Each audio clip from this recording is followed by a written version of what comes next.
Dan and I, that's it. Can we all rise while we recite the council prayer?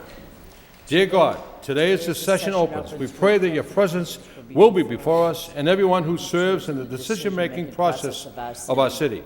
We pray for direction, which will lead our city to be strong and unified.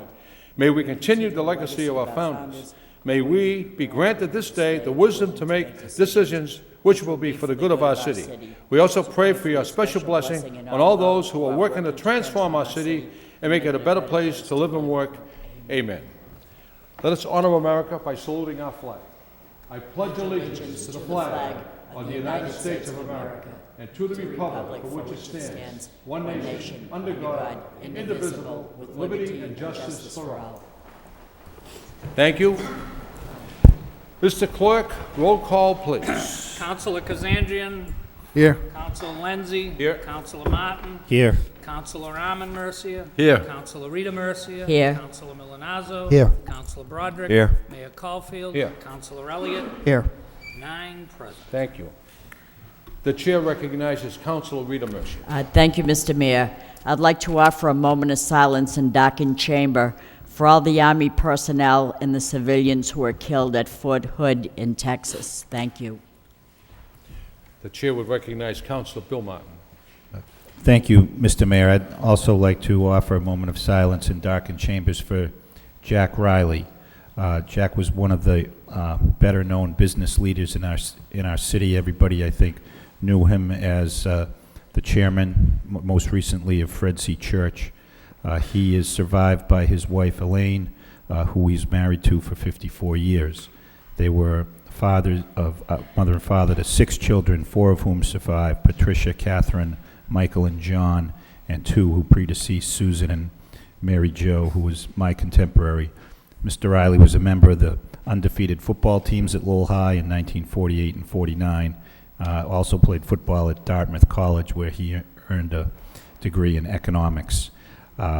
He will be sorely missed. Served as a director of a number of very prominent businesses and nonprofits, received numerous awards, but I know he was most proud of his family, his wife, his children, and the 19 grandchildren he lives surviving. Thank you, Councilor Martin. I also would like, as the mayor, to offer a moment of silence with darkened chambers for Edward J. Lally, retired Lowell firefighter, a loving and devoted husband, father, grandfather, and Socrates S. Tingus, co-owner of the Olympia Restaurant, a loving and devoted husband, father, grandfather. And also let us keep in our hearts and prayers those Lowell residents who have passed away since our last meeting. Can we all rise, please, at darkened chambers?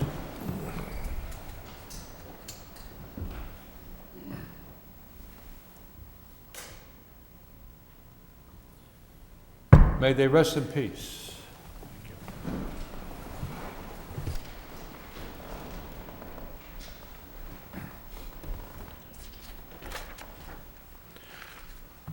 The chair would like to recognize the council-elect that are in our presence this evening.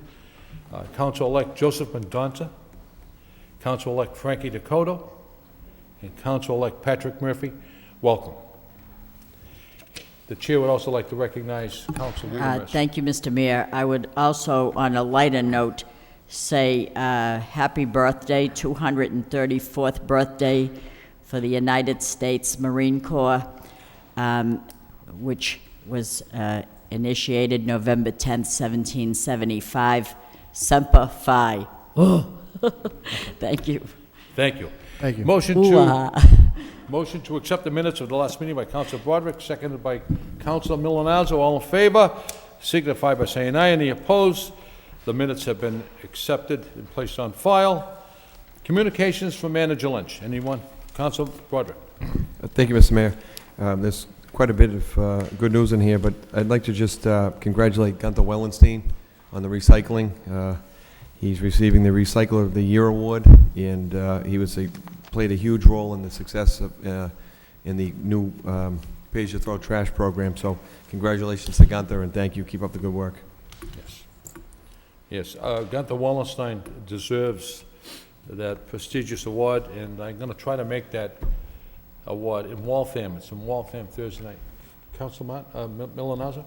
Thank you, Mr. Mayor. Also in our packets this evening is a letter from the city manager informing us that the University Avenue Bridge project has actually been expanded now to include the intersections of Fletcher and Pawtucket Street, as well as Salem and Pawtucket Street. More specifically, at the intersection of Fletcher and Pawtucket Streets will be installed new signals, sidewalks, ADA-compliant ramps and crosswalks, pavement markings, and associated infrastructure.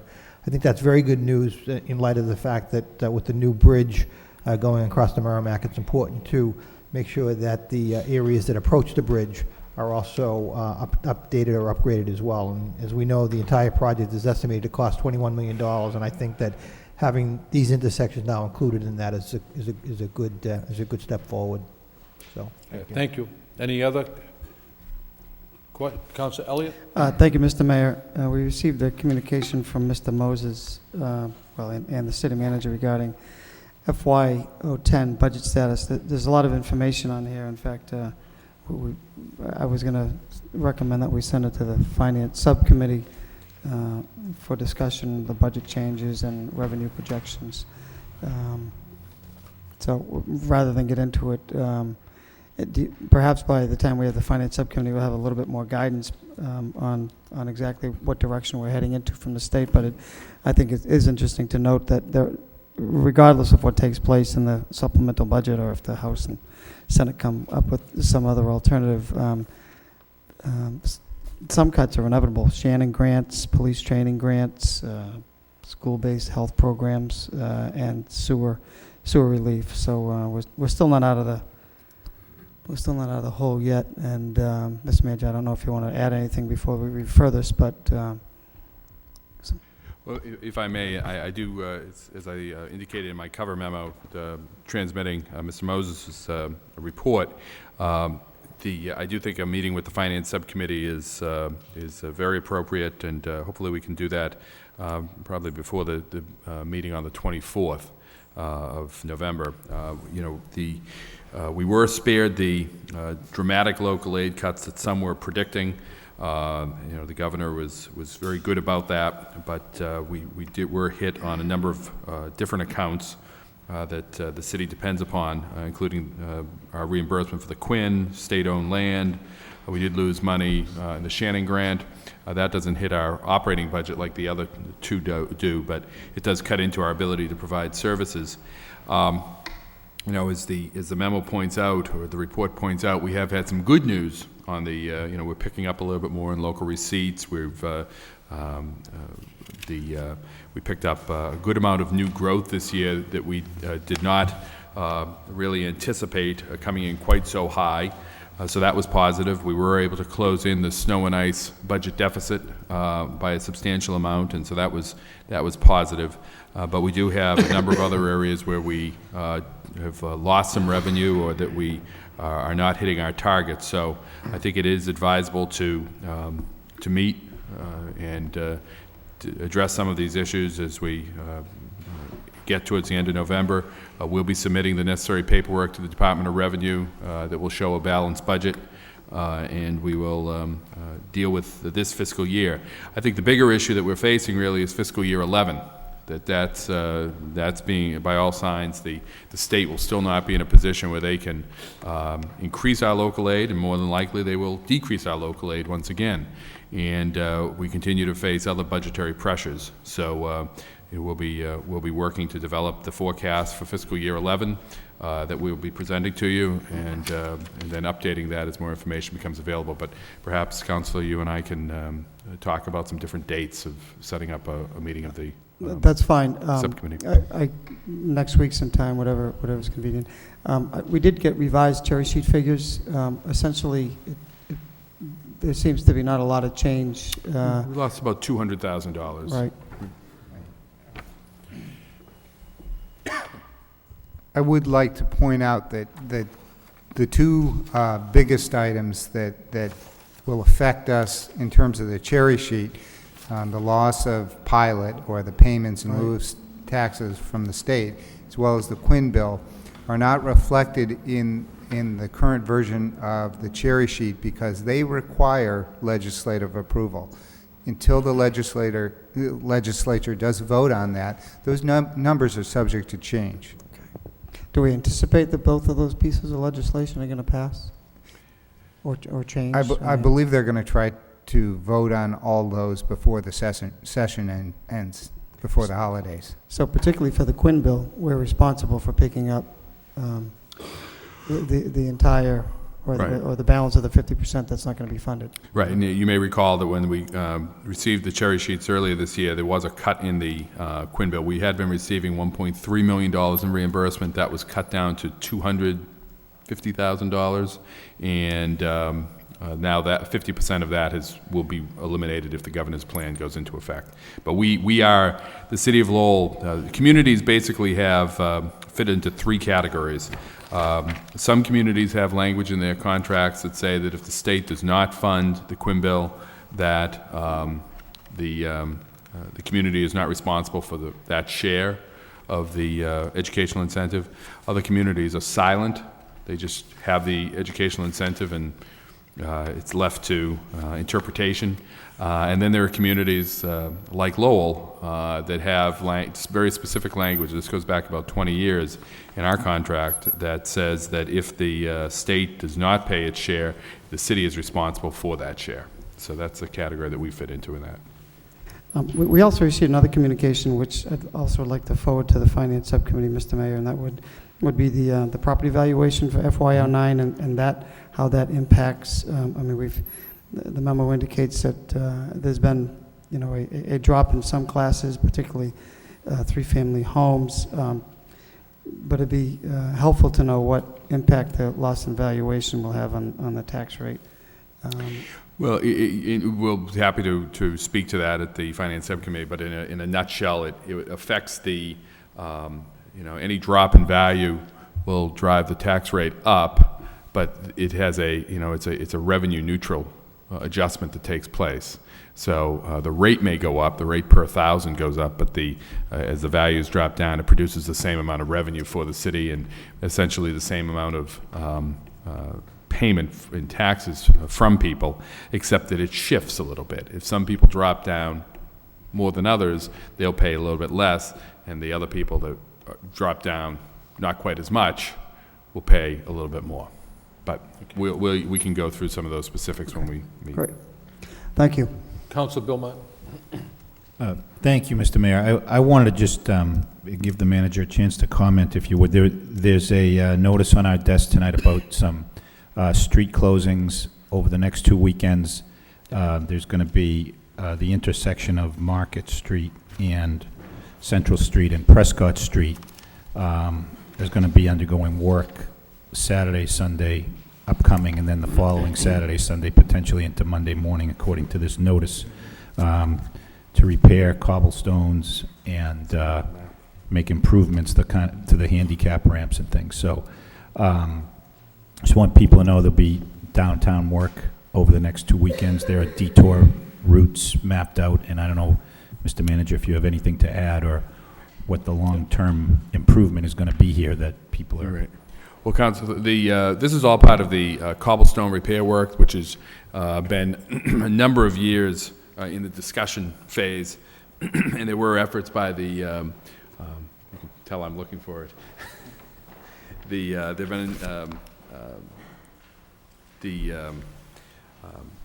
there have been efforts that I know the legislative delegation got it into the state budget a few years ago, but the governor at that time, Governor Romney, chose not to move forward and fund that. So the work was put on hold. There were efforts to get federal funding, and those were not successful either. But as you may have read in the paper, there was a donation made by an anonymous donor to do improvements in the downtown area to repair the cobblestone work. They've been doing much of their work right now on Middle Street, but now they're moving out into some of the more difficult intersections. In this particular case, it's Market Street at Central, and so that's going to take place on the 14th this weekend, and so we'll be doing a special detour route. It will be done on the weekend when there's less traffic coming through, But clearly, it will be somewhat of a disruption, but we're trying to do it as quickly as possible, and being able to close off that intersection and get the work done will allow us to do that, and that way have a less of an impact on the motorists that come in during the work week. We will be publicizing this in the paper. It will be put up on our webpage. We have been going out, and there will be also message signs, large message signs that we placed out at various locations, including the Lowell Connector, to direct people to around through the detour. And we also, and I know this was an issue that Councilor Rita Mercier has brought up in the past, of when there's disruptions like this, really reaching out to the business community out there and letting them know, and that is taking place as well. We're actually going out and giving flyers out to people so that nobody's caught by surprise on this. Okay, thank you. Councilor Milonazo? If I could just follow up on Councilor Martin's point about letting the public know about this. I did get a call from a member of the Bricklayers Union who read in the newspaper that this work was going on, and the mason that they interviewed was a resident of Brockton. And he called me concerned that even though we probably don't have any control over this, he indicated to me that 100% of the Lowell members of the Bricklayers Union are currently out of work. So, Mr. Manager, I would just encourage you to do our best to try to get Lowell people working on these types of projects, if I could. We'll certainly do that. As you point out, the contract is not with the city. Right. It's with the contributor, but we'll certainly reach out and see what we can do to address that. Thank you. Any, Councilor Broderick? Thank you, Mr. Mayor. Real brief, we have a groundbreaking Thursday for the Hamilton Canal. Yes. Just to let people know. And the auditor gave us her accomplishments and goals update. We need to set up we'll set up a subcommittee meeting in the next, well, we're working around the finance subcommittee meeting so we can continue. And if we could get the councils-elect a copy as well so that they can, we'll be invited to the meeting and follow along as well. Mr. Manager, you want Just to the two comments that you made, the two issues you brought up, the groundbreaking, I know that there was word put out that it was going to be occurring at 10 in the morning. It's actually occurring at 11:30 in the morning. So that's the revised invitation is on the council's desk, and that word is out there. But for anyone else that has been made aware of this, it's at 11:30. Mentioning the auditor's goals and accomplishments, I owe you those as well, and I will be, I'm working on that and hope to get that done by the end of this month. Thank you.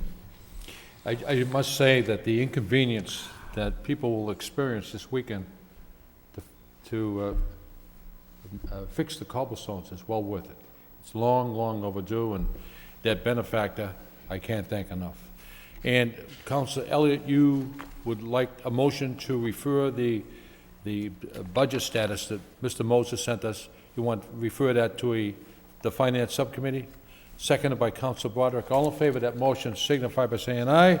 That motion passes. And I'm glad you brought that forward, Councilor Broderick, about the groundbreaking ceremony. Governor Patrick will be in our city at 10:30. We'll be touring the Connector Park, Lowe's, and so forth, CTI, and then the Hamilton Canal groundbreaking. I urge every council to be there Thursday morning, and it's something that we've been working towards for 7 years. The Hamilton Canal is finally facing reality, and a great deal of thanks to Manager Lynch, his staff, and former managers, Manager Cox and Manager Martin, who also were involved with the Hamilton Canal issue. Any other discussions on the communications? If none, accept those communications and place them on file by Councilor Rita Mercer, seconded by Councilor Bill Martin. Moving on with the agenda. Vote authorizing the city manager to execute an easement from the City of Lowell to Massachusetts Electric Company for the installation of an underground electric distribution system. Said system is located in, through, under, over, across, and upon certain parcels of land situated on the southerly side of Broadway Street and the easterly side of Suffolk Street in said Lowell. Motion to waive the full reading by Counsel Martin, seconded by Counsel Milonazo. All in favor signify by saying aye. The full reading's been waived. Authorizing the city manager to execute an easement from the City of Lowell to Massachusetts Electric Company for the installation of underground electric distribution system. Said system is located in, through, under, over, across, and upon certain parcels of land situated on the southerly side of the Broadway Street and the easterly side of Suffolk Street in said Lowell. Any discussion or debate on this issue? If none, roll call. Councilor Kazandrian. Yes. Councilor Lenzi. Yes. Councilor Martin. Yes. Councilor Arman Mercia. Yes. Councilor Rita Mercia. Yes. Councilor Milonazo. Yes. Councilor Broderick. Yes. Mayor Caulfield. Yes. Councilor Elliott. Yes. 9 yeas. Vote authorizing the city manager on behalf of the City of Lowell to accept a gift from FI Office Incorporated for replacement seating for the reception area at the Division of Planning and Development in the City of Lowell. Whereas FI Office Incorporated desires to donate replacement seating for the reception area for use in the Division of Planning and Development in the City of Lowell. And whereas the City of Lowell desires to accept the gift of the replacement seating for the reception area at the Division of Planning and Development in the City of Lowell. Now therefore be it voted that the city manager be, and he is hereby authorized in the name of the City of Lowell to accept the gift of replacement seating for the reception area at the Division of Planning and Development in the City of Lowell pursuant to Massachusetts General Laws, Chapter 44, Section 53A and a half. Be it further voted that we, the members of the City Council of the City of Lowell, jointly and severally do hereby commend and officially thank FI Office Incorporated for the generosity displayed through their donation to the City of Lowell for the use by the Division of Planning and Development. The second reading by title.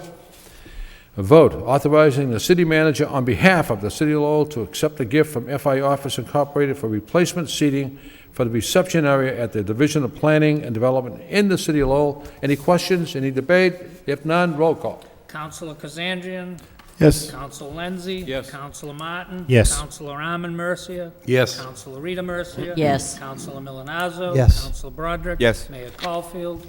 Yes. Councilor Elliott. Yes. 9 yeas. Vote that the City of Lowell amend its local room occupancy exercise under Massachusetts General Laws, Chapter 64G, Section 3A, to the rate of 6%. This will be going to a public hearing November 24th. So moved by Council Milonazo, seconded by Council Martin. All in favor, signify by saying aye. And that is going to public hearing. What's this? I request a suspension of the rules by Council Broderick, seconded by Council Elliott. All in favor of the suspension of the rules, signify by saying aye. Any opposed? The suspensions are in order. And this is to vote for the holiday lighting in the City of Lowell. Vote authorizing the city manager to enter a license agreement with the Aetna Corporation to encroach upon public ways for holiday lighting in the City of Lowell. Be it voted by the City Council of the City of Lowell as follows. The city manager is hereby authorized to enter a license agreement with Aetna Corporation to encroach upon public ways for holiday lighting in the City of Lowell at addresses listed and shown on Exhibit B and made a part of this license agreement. Said license shall be predicated upon adequate insurance coverage, which coverage shall be kept in force so long as said encroachment continues under this license, and that in the event of a sale or transfer of said property, that said license shall be assignable or transferable to any successor of the license herein, subject to the provisions of said licensee.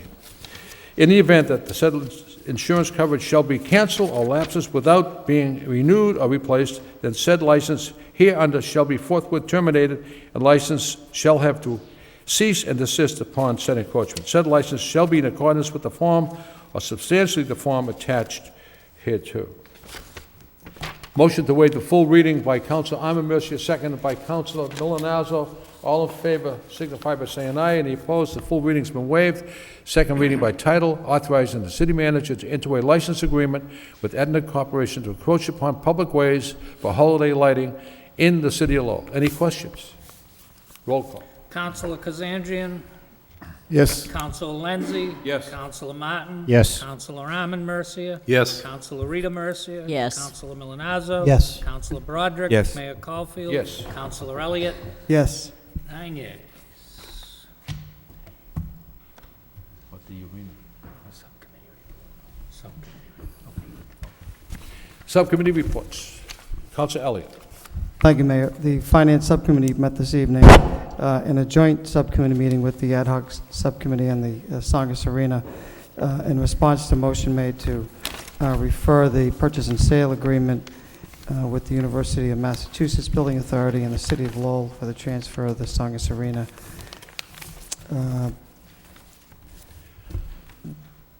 Essentially, we'll go through the term sheet on Schedule 8, and I won't go through them all. We did discuss them all at length at the subcommittee meeting. For the purpose of discussion, the motion was made and seconded and approved unanimously to bring forward a recommendation to adopt the terms and the purchase and sale to the City Council, as well as motion was made and seconded to proceed with the filing of legislation to transfer and to transfer the Songus Arena as well.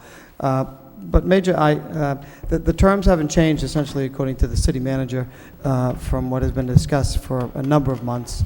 The arena will continue to operate as an arena, and should it fail to operate as an arena, it will revert back to the city. There are some items on revenue generating, whether it's through the sign or advertising at the sign. The city will share 50% of proceeds after cost. The city will also have a free skate time, 100 hours a year, but we will have to absorb some of those costs. Other important items, all revenue collecting responsibilities will lie with UMass Lowell. They will also have all expenses. Lot B will be transferred. The city will receive $800,000 for that. There's an issue of the police maintenance garage that currently is on that lot. The city has 120 days to vacate. The manager's in the process of looking for relocation options for that operation. I think that's it. It's really kind of a brief recap, but I think we've been discussing this for quite some time, and there's no need to go through all of the particular items. It has stayed, it's essentially the same agreement and terms that have been before us for quite some time. So questions were asked, and the manager did respond to some of the specifics, but as I mentioned, the motion to proceed with this and was voted unanimously. And that's our recommendation to come before the City Council. Okay. Thank you, Mayor. Adopt the recommendation brought forward by the Finance Subcommittee and the Arena Subcommittee, seconded by Council Armin Mercier. Move for approval by Council Armin Mercier, seconded by Council Broderick. Roll call. You want to read the votes? Okay, let me read the vote first. Authorizing the City of Lowell through its City Council into a purchase and sales agreement with the University of Massachusetts Building Authority, buyer of 333 South Street, 4th floor, Shrewsbury, Massachusetts, 01545, and the University of Massachusetts Lowell, UMass Lowell, of 1 University Avenue, Lowell, Mass. 01854, for the transfer of the Songus Arena and certain parcels adjacent thereto in the City of Lowell. Whereas the City of Lowell is the owner of the Songus Arena and certain parcels adjacent thereto, which parcels are known as lots A, B, D, Tilden Street North, Lot E, and Lot F, and a city maintenance garage, the garage located on Lot B, and together with said parcels and buildings hereinafter collectively referred to as the real property, as further shown on Attachment A, and certain intangible property, leases, property documents, and personal property collectively with the real property hereinafter sometimes described as the property, and is desirous of selling the aforementioned properties. And whereas UMass Lowell is desirous of acquiring said real property and property by and through the buyer. And whereas the City of Lowell is desirous of acquiring UMass Lowell property known as and numbered 1190 Pawtucket Boulevard, Lowell, Mass. And whereas UMass Lowell, the buyer and the seller, have agreed to a purchase and sales agreement and term sheet which is incorporated herein and made a part hereof. Whereas the City of Lowell deems that such transfer is in the best interest of the city. Now therefore, be it voted by the City Council of the City of Lowell as follows: that the City of Lowell, through the council, hereby authorizes the sale and transfer of the Songus Arena and certain parcels adjacent thereto in the City of Lowell. Be it further voted that the City of Lowell hereby ratifies and confirms all actions taken to date by the city manager in connection with or in furtherance of the transfer of real property. Be it further voted that the city of Lowell, to whatever extent necessary, hereby authorizes the Lowell Arena and Civic Stadium Commission to transfer the real property as described herein. Be it further voted that the city manager on behalf of the city of Lowell is hereby authorized to enter a purchase and sales agreement with University of Massachusetts Building Authority buyer of 333 South Street, 4th floor, Shrewsbury, Mass. 01545, and the University of Massachusetts Lowell, UMass Lowell, of 1 University Avenue, Lowell, Mass. 01854, for the sale of the Paul E. Songus Arena and certain parcels adjacent thereto in the city of Lowell for the sum of $800,000. Said purchase price for the UMass Lowell property shall be $1.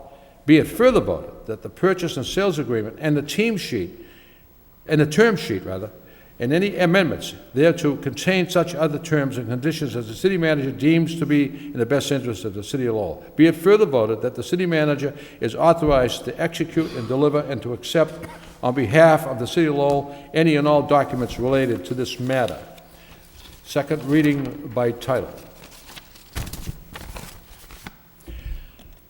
Vote authorizing the city of Lowell through its city council to enter into a purchase and sales agreement with University of Massachusetts Building Authority and University of Massachusetts Lowell for transfer of the Paul E. Songus Arena and certain adjacent parcels. Any discussion?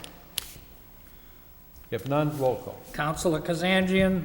Yes. Councilor Lenzi? Yes. Councilor Martin? Yes. Councilor Arman Mercia? Yes. Councilor Rita Mercia? Yes. Councilor Milonazo? Yes. Councilor Broderick? Yes. Mayor Caulfield? Yes. Councilor Elliott? Yes.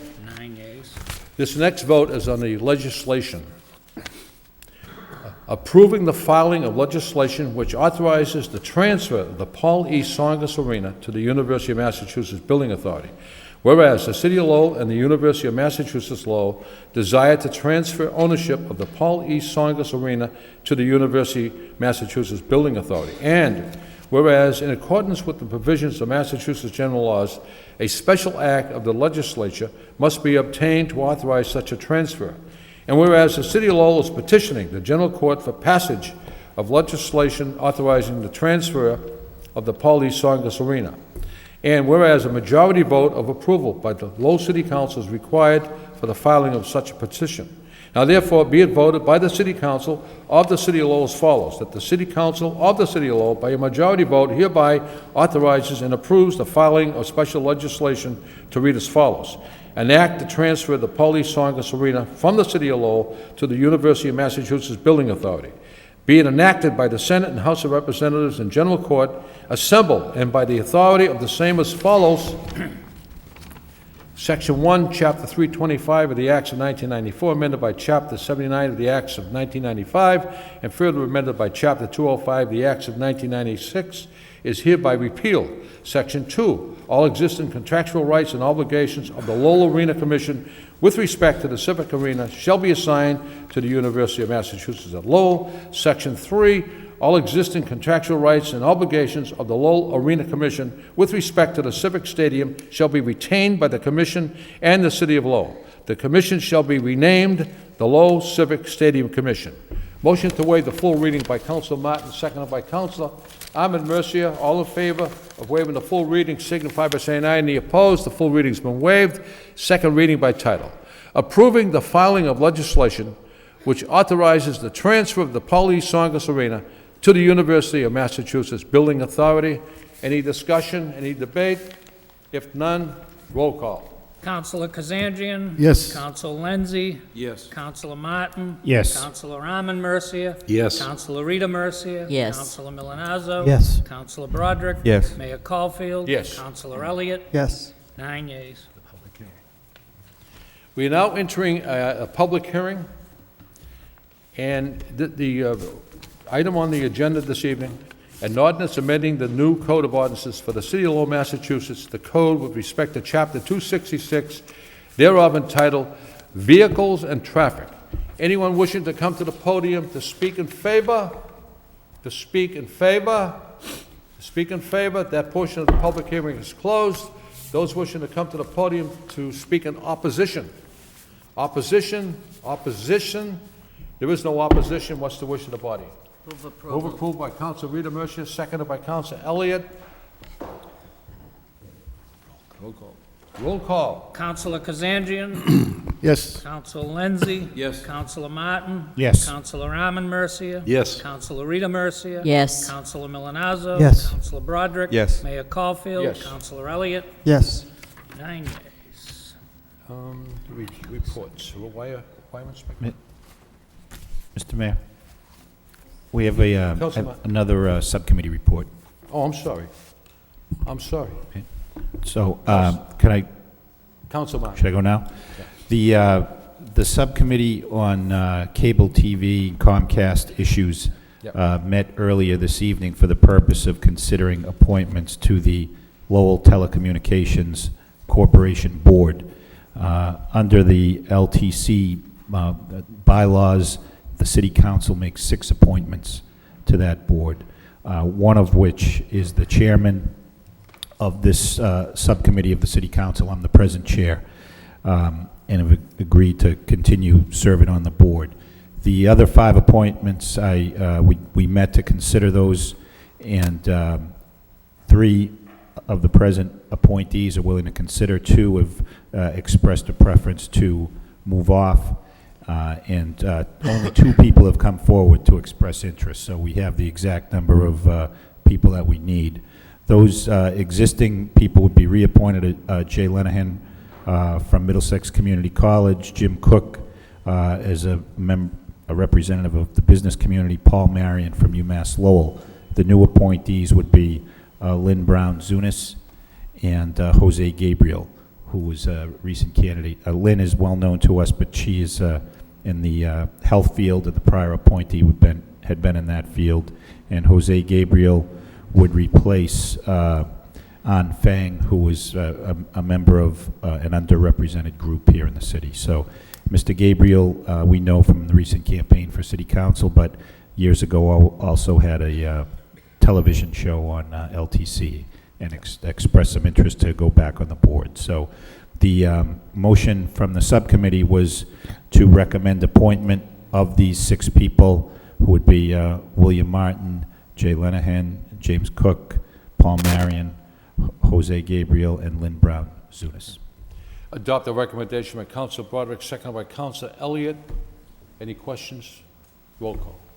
Counselor Kazanjian. Yes. Counselor Lenzi. Yes. Counselor Martin. Yes. Counselor Arman Mercia. Yes. Counselor Rita Mercia. Yes. Counselor Milonazo. Yes. Counselor Broderick. Yes. Mayor Caulfield. Yes. Counselor Elliott. Yes. 9 yeas. Get the wire inspector.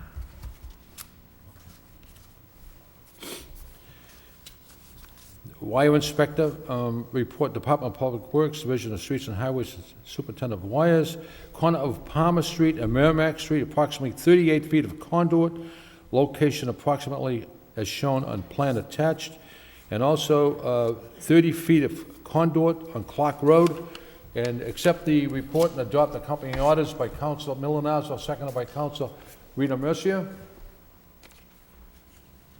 We have a petition, National Grid, to place 80 feet of conduit on Lawrence Street. There'll be a hearing on November 24th. So moved by Counsel Elliott, seconded by Counsel Kazanjian. I'm sorry about the subcommittee report. It's right into the public hearing. We have one motion by Counsel Martin. City Council requests the city manager to report on the city's efforts to prepare for the H1N1 flu, seconded by Council Milonazo on the motion. Thank you, Mr. Mayor. This is, it's no secret that this flu has been the subject of widespread discussion in the country, and some hype, but it is a serious issue. I know people are concerned about vaccinations. I know vaccination programs have been delayed. I know the Board of Health is making efforts to prepare, and I just think it would be helpful to all of us and to the citizens of the city to know what the city's doing, both by way of, preparing for vaccinations, preparing for contingency plans should a large number of people become ill, what advice the Board of Health or other agencies, the hospitals may have for people who appear to have the flu or may not know if they have the flu, what should they do, what you can do to avoid getting the flu, and then what you need to do if you get it. So, you know, it is you know, some people are getting very sick. I think the reports of deaths hopefully are few and far between, and but I think in order to avoid alarming people, the best thing we can do is get the facts out to folks, and I think it's in our interest to do that, in the interest of the city to do that. So that's the reason for the motion. Mr. Mayor and Councilors, we'll get you a more complete report that I think will address many of the questions that Councilor Martin has raised. But let me just touch upon a few things right off. I couldn't agree more that I think the biggest thing we have to do is get information out. And I've asked the Health Department, the Health Director, to work with the Lowell Sun on a weekly column, actually, to get information out as it becomes available to us, giving some of the, you know, the advice as to how to avoid the flu, or how to, obviously that becomes very difficult, but how to recognize the symptoms, how to, you know, deal with the effects of the flu, but also give the regular status reports to the citizens on what is exactly happening at the city level with regards to vaccines and other action steps that we're taking. And obviously, we'll be posting that same type of information on the city website and on means that we have of getting information out. We're in sort of an interesting position in the city. We were the first community here in Massachusetts last spring to have cases of H1N1. It gave us an opportunity to sort of get a head start on communicating with the various you know, groups within the city that will have to deal with this. So those meetings took place in the spring. They were put on hold during the summer, but they've started up again in the fall. They're monthly meetings right now, but they can be escalated, including representation from my office, from the, as you would expect, from the Board of Health. We have Saints, Lowell General, Lowell Community Health Center. We have the school department, which is crucial to have there because, by all accounts, that's where it's really going to hit. It does seem to be the younger people that are more prone to catch this flu.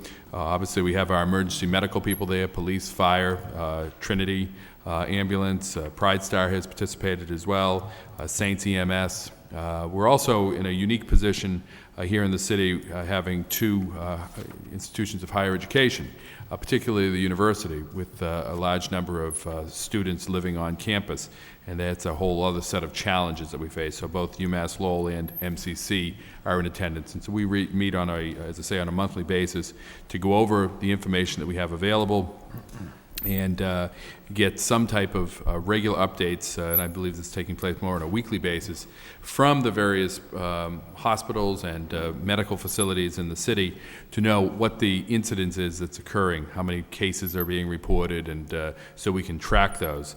The single biggest issue that I know everyone has is the vaccine, the supply, and everyone knows it's very low right now, the supply. We're waiting on that. We're waiting on the vaccine for H1N1 and seasonal. We do have a small amount available to us right now, and we're operating under the guidelines of the state. They tell us really who should be receiving the vaccine. The top priority right now is pregnant women and children. And so that's what we're working with to get the limited amount that we have out now out to those population groups.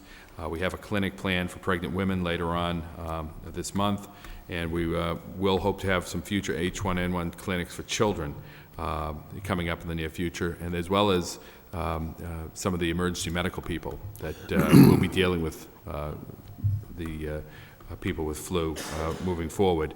So, and then we hope to be able to expand that out to the general population beyond that. The seasonal flu vaccine will, again, supply is short. Seasonal hits a little bit later than what the H1N1, so we have some time to get those clinics out sometime in the December-January time frame.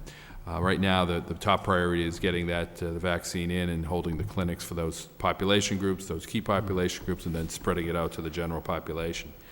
We are, the city, I've arranged for the city to have a, working with Middlesex Community College with a grant that they received from the Department of Education, to have a table talk exercise with all the players that I've just mentioned, as well as a number of other emergency management people, that essentially going through a planning process, a training exercise to go through various scenarios of how this could unfold, and that will be taking place next week. This has been used in, on other incidents, whether it be ice storms, floods, that you bring all the people to the table and they go through mock exercises to figure out the scenarios, and it's proven successful, and I'm sure it will be here as well.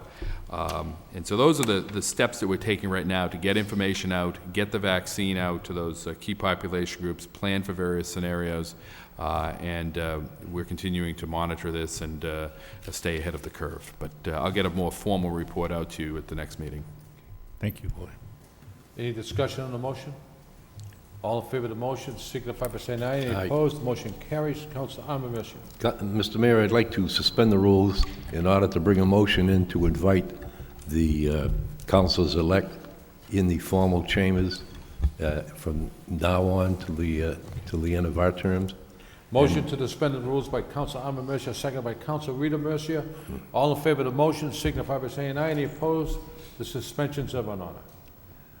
The idea here is to have them participate in the sense of being in the chamber along with us, having a copy of the agenda, although they know they can't vote, but at least I think it'd be a little bit more formal than sitting in the gallery, so I think that offer should be extended to them.